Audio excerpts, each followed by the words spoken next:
Mekanika benda langit adalah ilmu yang mempelajari tentang gerak dan lintasan benda langit. Lingkupan pembahasannya adalah tentang pergerakan dari planet, satelit, asteroid, komet, bintang maupun planet. Nah, pada video kali ini kita akan membahas lebih dalam tentang mekanika benda langit.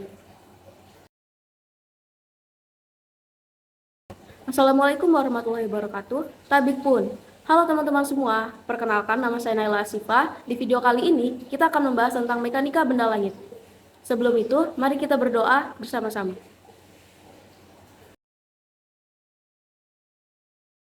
Mekanika benda langit mencakup kajian mengenai gerak objek-objek langit yang meliputi properti, orbit beserta cara menghubungkannya dengan hasil pengamatan astronomi pada waktu yang berbeda, evolusi orbit, dan sebagainya. Mekanika langit bisa diaplikasikan antara lain dalam peluncuran satelit dan penyisipan orbit, navigasi satelit, penerbangan angkasa antar planet, memprediksi papasan dekat, serta mengestimasi resiko tumbukan dengan benda yang dekat dengan bumi. Terdapat dua macam pendekatan dalam mekanika benda langit, yaitu solusi analitik dan integrasi numerik. Solusi analitik sederhananya adalah penghitungan yang bisa diturunkan persamaan-persamaan fisis eksaknya. Pola yang terjadi bisa diprediksi menggunakan persamaan-persamaan ini. Dalam beberapa kasus, solusi analitik tidak bisa diperoleh sehingga digunakanlah integrasi numerik. Hukum Kepler mengembangkan 3 hukum gerak planet secara empirik untuk memprediksi gerak-gerak planet berdasarkan pengamatan-pengamatan yang dilakukan oleh Tycho Brahe. Hukum Kepler terdiri dari hukum 1 Kepler yang berbunyi orbit planet mengelilingi matahari berbentuk elips dengan matahari menempati salah satu orbitnya. Di samping ini adalah contoh dari ilustrasinya. Hukum 2 Kepler. Garis hubung antara matahari dan planet menyapu luasan yang sama dalam selang waktu yang sama pula. Nah, di sini ada ilustrasi dari gambar 1A, yaitu jika waktu tempuh dari A ke B sama dengan waktu tempuh dari C ke D, maka luas A matahari B sama dengan luas C matahari D. Hukum 3 Kepler, yaitu hukum harmonik, menyatakan bahwa kuadrat periode orbit planet yang diukur dalam tahun yang sama dengan pangkat 3,5 sumbu mayor mereka jika diukur dalam satuan astronomi. Hukum 3 ini bisa diformulasikan sebagai A pangkat 3 per P kuadrat sama dengan konstan. Hukum Kepler bisa digunakan untuk mendeskripsikan dan memprediksi gerak planet mengelilingi matahari, tetapi tidak menjelaskan penyebabnya. Kepler menyadari bahwa hukum-hukumnya berlaku pula pada gerak bulan-bulan Saturnus, dengan catatan hukum harmonik pada hukum 3 Kepler dibuat sesuai dengan satuannya. Belakangan, Newton menggunakan hukum harmonik tersebut untuk menurunkan kebergantungan gaya gravitasi terhadap 1 per R kuadrat, serta memberi penjelasan pada pertanyaan mengapa gerak planet mengikuti lintasan seperti yang teramati. Hukum gravitasi Newton. Sekian dekade setelah Kepler, Newton merumuskan persamaan gerak benda melalui 3 hukum gerak Newton dan hukum gravitasi Newton. Newton memandang gravitasi sebagai gaya tarik antara dua benda bermassa yang diformulasikan sebagai F-graf sama dengan min G massa benda 1 dikali massa benda 2 per R pangkat 3 dikali R, yaitu persamaan B1. Dengan F-graf menyatakan gaya gravitasi, G konstanta universal gravitasi yang bernilai 6,67 dikali 10 pangkat min 11 nm kuadrat kg kuadrat. M besar yaitu massa benda pertama, M kecil massa benda kedua, R pangkat 3 yaitu jarak antara benda pertama dan benda kedua, dan R yaitu vektor posisi. Dengan R sama dengan R topi, andai dipilih referensi dengan menjadikan benda pertama sebagai pusat, R topi bernilai positif ke arah benda kedua, sehingga tanda minus menunjukkan arah gaya ke dirinya sendiri, yaitu tarik-menarik. Jika kita berdiri suatu titik, bayangkan R topi positif adalah arah radial menjauhi kita. Tinjauan terhadap besar gaya menyederhanakan persamaan B1 menjadi F-graf sama dengan G dikali M besar dikali M kecil per R pangkat 2. Bentuk ini bisa disamakan dengan persamaan pada hukum 2 Newton, yaitu sigma F sama dengan F-graf. Jika M adalah benda utama sedangkan M adalah massa uji, maka MA sama dengan G dikali M besar dikali M kecil per R kuadrat.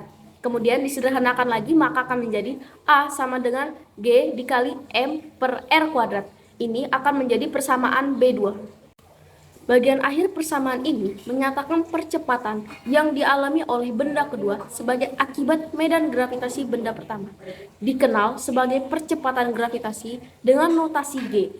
Bentuk lebih tepat dari persamaan ini adalah GR sama dengan GMR per R, dengan GR menyatakan percepatan gravitasi di titik R dari pusat sumber gravitasi dan MR adalah seluruh massa yang terlingkupi oleh radius R. Pada kasus sistem keplanetan, massa yang paling dominan adalah massa matahari. Dengan demikian, massa pada jarak R1 sama dengan 1 juta kilometer dan R2 sama dengan 2 juta kilometer akan memberikan nilai yang kurang lebih sama dengan MR1 sama dengan MR2 sama dengan massa matahari. Namun, GR1 tidak sama dengan GR2 karena R1 tidak sama dengan R2. Kalaupun ditinjau pada jarak 0,9 satuan astronomi, misalnya MR1 SA itu sebanding dengan massa matahari ditambah massa Merkurius ditambah massa Venus baru sebanding dengan massa matahari, karena massa matahari jauh lebih besar dibandingkan massa planet-planet, bahkan massa seluruh benda di tata surya kita. Di atas ini adalah gambar B1, yaitu sketsa dua benda yang saling menarik oleh gaya gravitasi F, menyatakan titik pusat massa antara M besar dan M kecil. Jarak pusat massa sistem bisa dihitung dengan persamaan MR1 sama dengan MR2 dengan R1 ditambah R2 sama dengan R. Dalam sistem dua benda, M besar dan M kecil bergerak mengelilingi pusat massa. Pada sistem keplanetan, seringkali pusat massa terletak di dalam bidang bintang pusat, sehingga seolah-olah bintang pusat diam dan planet-planet saja yang bergerak mengelilinginya.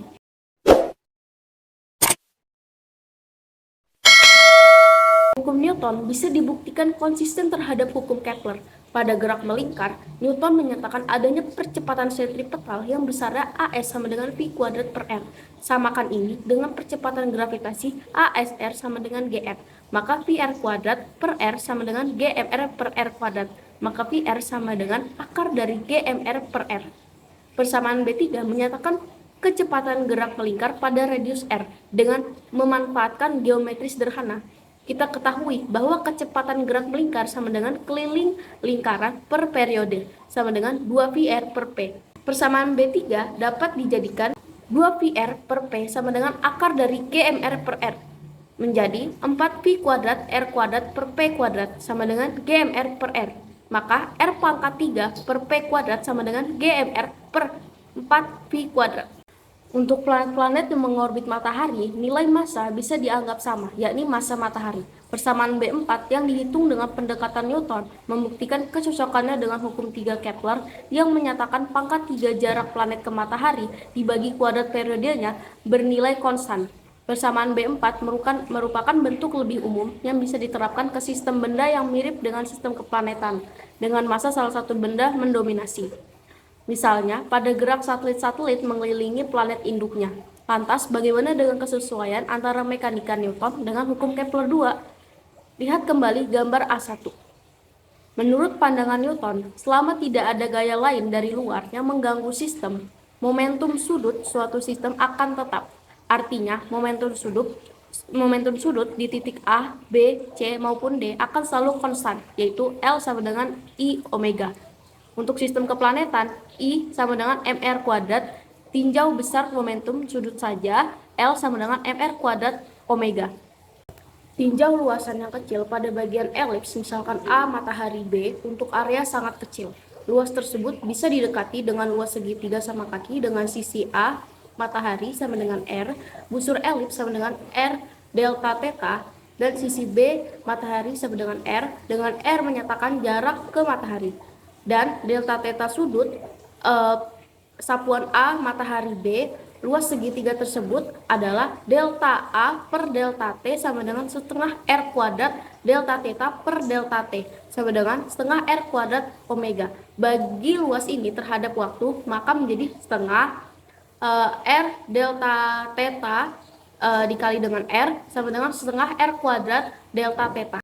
Dengan pendekatan Newton melalui persamaan B5, yaitu R kuadrat omega sama dengan L per N sama dengan konstan. Dengan pendekatan Kepler melalui persamaan B6, yaitu delta A per delta T sama dengan setengah R kuadrat omega sama dengan konstan.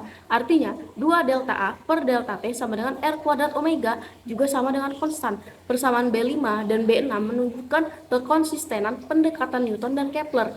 Meskipun saat mencetuskannya, Kepler tidak tahu mengapa luasan yang ditempuh dalam selang waktu tertentu senantiasa sama. Newton menjelaskan bahwa penyebabnya adalah kekekalan momentum sudut. Sebagai informasi tambahan, luas seluruh elips bisa dihitung dengan persamaan luas elips sama dengan V dikali A dikali B. Bentuk orbit. Orbit sistem dua benda ditentukan oleh energi total sistem dan mengikuti bentuk irisan kerucut seperti yang telah disebutkan dalam paket 1. Kekekalan energi mekanik menyebutkan energi mekanik sama dengan energi kinetik ditambah energi potensial, dengan EM, EK, EP menyatakan energi total mekanik, energi kinetik, dan energi potensial. Untuk sistem yang diatur oleh gaya gravitasi, energi kinetik yaitu sama dengan setengah mv kuadrat dan energi potensial yaitu sama dengan min G massa benda pertama dikali massa benda kedua per R, maka energi mekanik sama dengan setengah mv_r kuadrat min G massa benda pertama, massa benda kedua per R. Dengan VR menyatakan kecepatan m di titik R. VR hanya bernilai sama di mana ketika orbit sistem berbentuk lingkaran. Ketika orbitnya elips misalnya, VR akan berubah-ubah bergantung posisinya terhadap titik fokus. Pada titik terdekatnya, kecepatan akan maksimum, sedangkan pada titik terjauh, kecepatan akan minimum. Nilai energi mekanik pada persamaan C1 menentukan bentuk orbit, seperti dirangkum dalam tabel berikut. Jadi di bawah ini ada tabel yang bisa kita amati. Misalkan bentuknya ada lingkaran, elips, parabola, maupun hiperbola. Di bawah ini diberikan solusi persamaan lintasan irisan kerucut untuk sistem dua benda dalam orbit polar, yaitu RV sama dengan P per 1 ditambah E cos P. Dengan keterangan, RV adalah jarak dari benda pusat yang bertempat di fokus, dan P adalah tergantung dari tabel C1 yang tadi kita bahas, dan E adalah eksentrisitas, dan V adalah anomali benar, yaitu sudut sapuan dari periapsis searah gerak benda.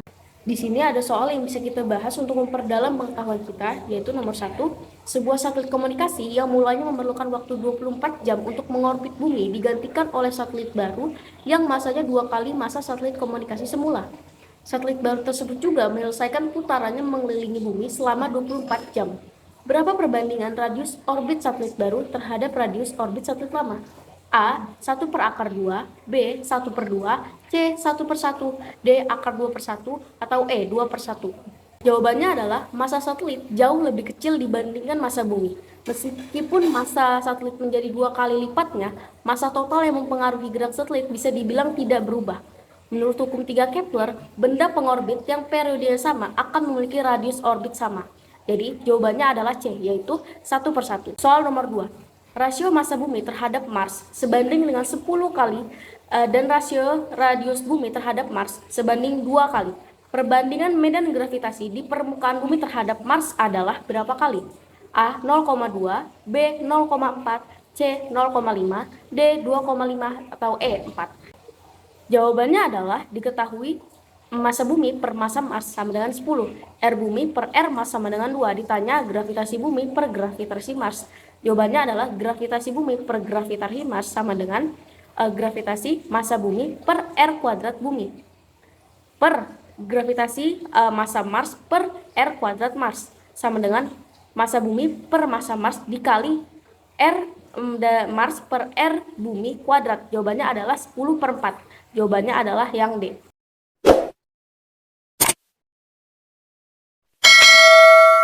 Nomor 3. Berapa perubahan potensial gravitasi yang dirasakan suatu benda di permukaan bumi setelah dipindahkan ke ketinggian 2 kali jari-jari bumi?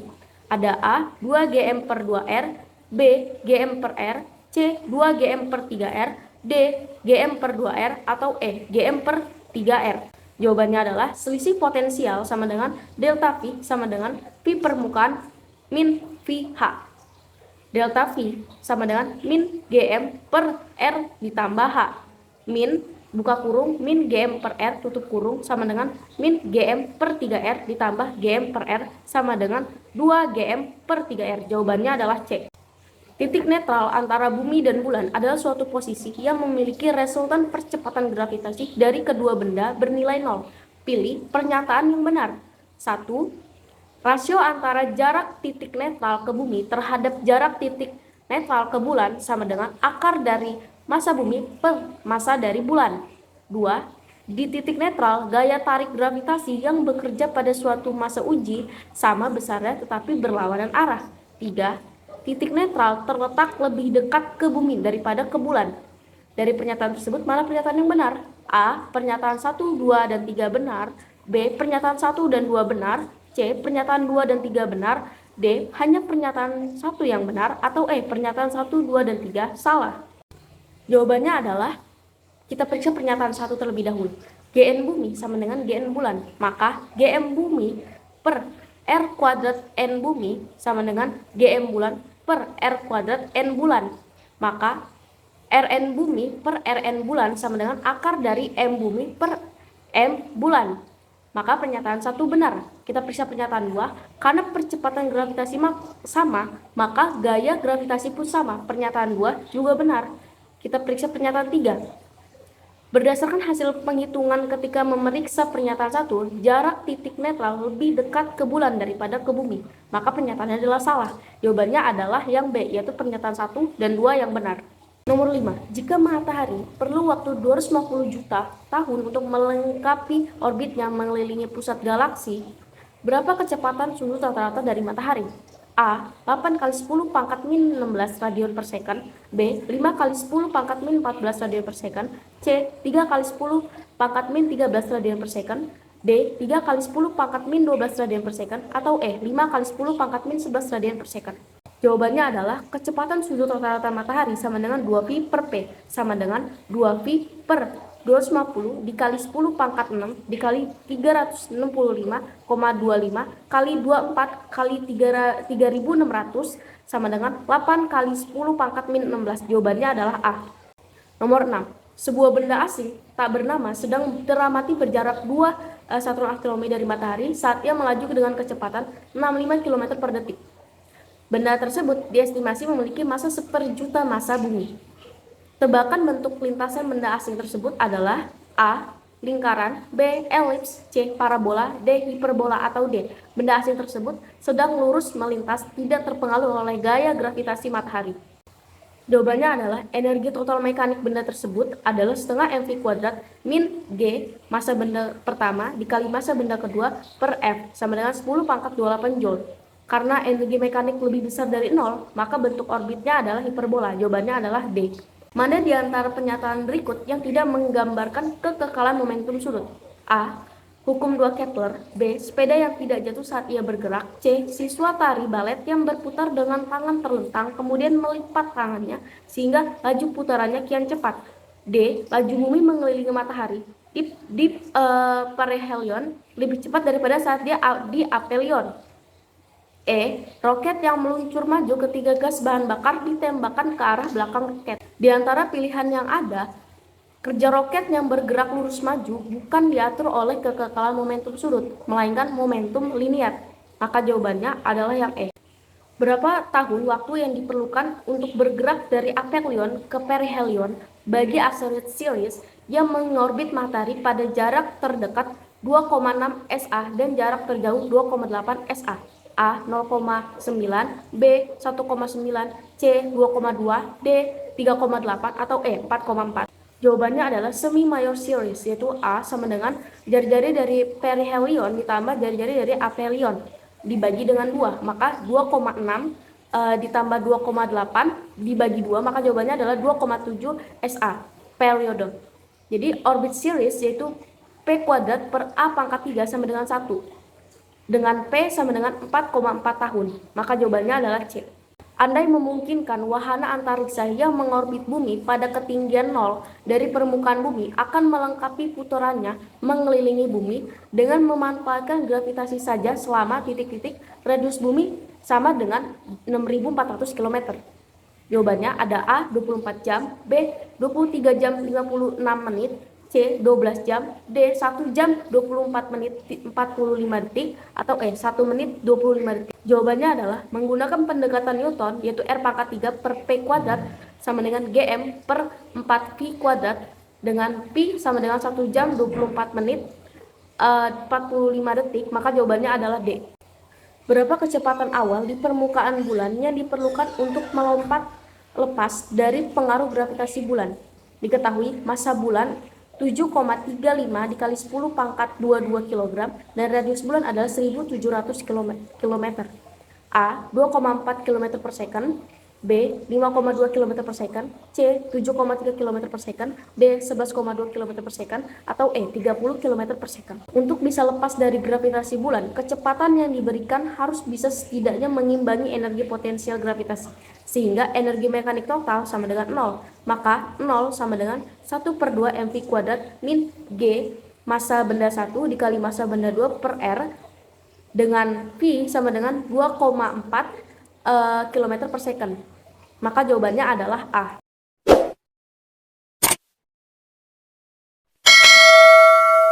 Soal selanjutnya.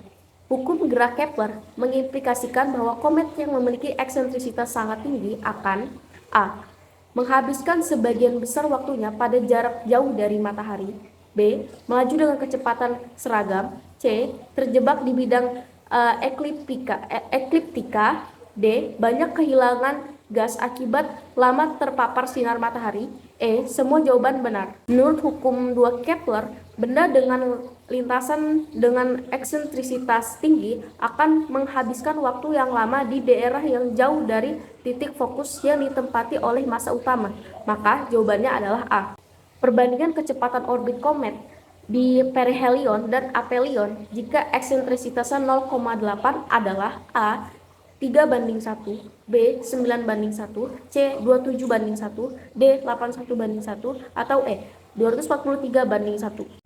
Dari kekekalan energi mekanik untuk elips, maka min G dikali massa benda pertama dikali massa benda kedua per 2A sama dengan setengah mv kuadrat. Min G dikali massa benda pertama dikali massa benda kedua per R, maka jawabannya adalah V kuadrat sama dengan dm dikali 1 per R min 1/2.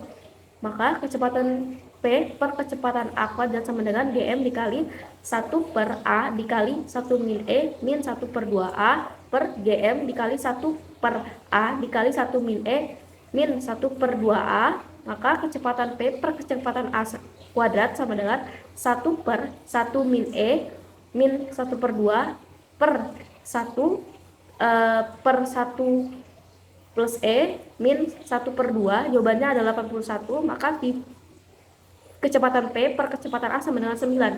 Bisa juga menggunakan kekekalan momentum sudut, maka jawabannya adalah B. Nomor selanjutnya.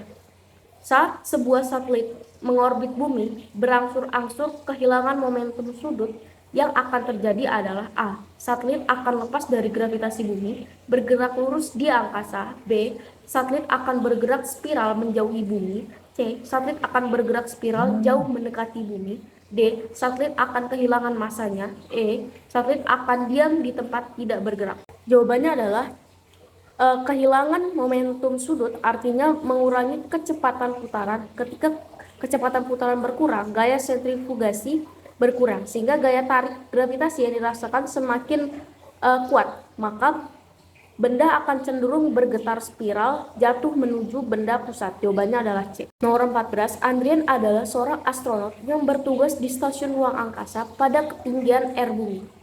Ia kemudian dipindahkan ke asteroid yang memiliki kecepatan 1/3 kerapatan rata-rata bumi dan diameter 10% dari diameter bumi. Maka Andrian akan merasakan beratnya titik-titik menjadi titik-titik kali berat semula di stasiun ruang angkasa sebelumnya. A. Naik 4/3, B. Naik 40/3, C. Turun 3/4, D. Turun 3/40, E. Turun 4/30.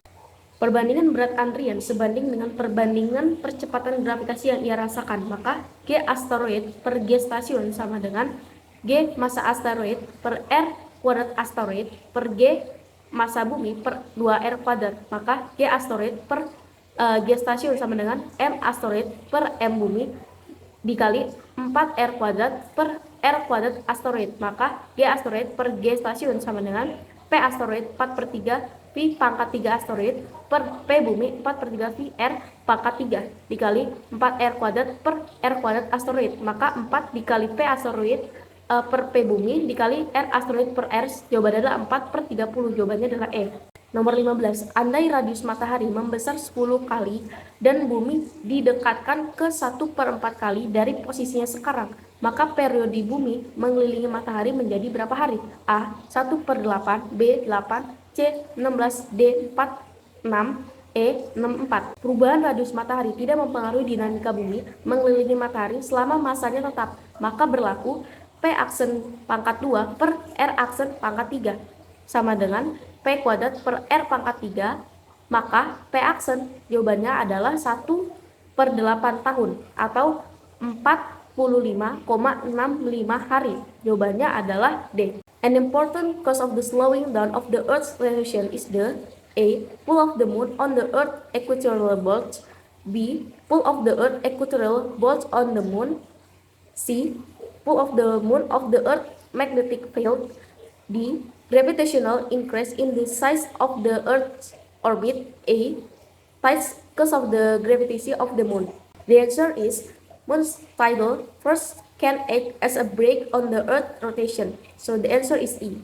The spacecraft that have visited the outer planets have all flown close to inner planets, Venus for example, often more than once. As part of their journey, what was the primary reason for this? A. The outer planets happen to have been on the far side of the sun, so the shortest route passes the inner planets. B. To chop off up parts of extra-frequent flyer miles. C. To study the nature of the inner planets. D. To pick up extra energy through their gravitational encounter with the inner planets. E. To reveal from the material in the atmosphere of Venus. Close encounter with a planet can be utilized to gain energy to speed the spacecraft. Going to the inner planets also means to go to a lower gravitational potential, which is more efficient for the spacecraft than getting boosts from outer planets, which will require more energy to even just reach. So the answer is D. The planets all go around the sun in the same direction, and most also spin on their axis in that same sense. This is due to A. The conservation of energy. B. The fact that light always travel in the same speed. C. To special reason. The planets just happen to do that. D. Kepler's third law. E. The conservation of angular momentum. The answer is both rotation and revolution of planets in the solar system tend to move in uniform direction, indicating the direction of close angular momentum during the formation of our solar system. The answer is E. Nomor 19, dalam beberapa film mengenai wahana ruang angkasa seperti Interstellar and the Martian, penghuni wahana digambarkan tinggal dalam ruang dengan gravitasi buatan yang dibuat dengan memutar wahana dalam gerak melingkar seragam untuk memberi percepatan yang besarnya serupa dengan percepatan gravitasi di permukaan bumi. Apabila jari-jari wahana 40 meter, berapa kali tiap detik wahana tersebut harus berputar untuk menghasilkan percepatan gravitasi buatan tersebut? A. 288, B. 144, C. 20, D. 8, atau E. 0,08. Jawabannya adalah percepatan gravitasi buatan dihasilkan dari percepatan sentrifugal gerak melingkar wahana tersebut. Untuk menghasilkan percepatan sebesar gravitasi sama dengan 10 meter per second kuadrat, maka kecepatan putar wahana harus sebesar 10 sama dengan V kuadrat per R, maka V sama dengan 20 meter per second, setara dengan jumlah putaran 20 per 2 VR sama dengan 0,08 putaran tiap detik, maka jawabannya adalah E. Nomor terakhir, gaya pasang surut di bumi oleh bulan didefinisikan sebagai selisih gaya gravitasi oleh bulan antara suatu titik di bumi dengan gaya gravitasi oleh bulan di pusat bumi. Maka besar gaya pasang surut di kutub bumi ketika bulan berada searah dengan ekuator bumi adalah titik-titik kali dibanding gaya pasang surut di ekuator. A1, B2, C3, D1/2, E3/2. Berikut adalah jawabannya beserta sketsa dan bisa kita baca bersama. Intinya adalah nilai R per D kecil sehingga bagian pembilang di bagian kanan yaitu 2R per D min R kuadrat per D pangkat 3 sebanding dengan 2R per D, dan untuk penyebut di bagian kanan adalah 1 min R per D dikuadratkan sebanding dengan 1, sehingga di ekuator besar gaya pasang surutnya yaitu F pasut ekuator sama dengan 2 dikali gravitasi dikali massa benda pertama dikali massa benda kedua per D pangkat 3 dikali R di kutub. Gaya tarik bulan bisa dikomponenkan ke Fx dan Fy. Besar Fx sama dengan Fp, sehingga gaya komponen horizontal dalam gambar gaya gravitasi akan habis. Tersisa komponen vertikal saja yang besarnya Fy sama dengan Fx tan theta sama dengan G dikali massa benda pertama dikali massa benda kedua per D kuadrat dikali R per D sama dengan G dikali massa benda pertama dikali massa benda kedua per D pangkat 3 dikali R. Jadi besar gaya pasang surut di ekuator 2 kali lebih besar daripada gaya pasang surut di kutub. Jawabannya adalah D. Nah, demikian pembahasan dan juga soal tentang mekanika benda langit. Semoga apa yang kita pelajari bisa bermanfaat untuk kita semua.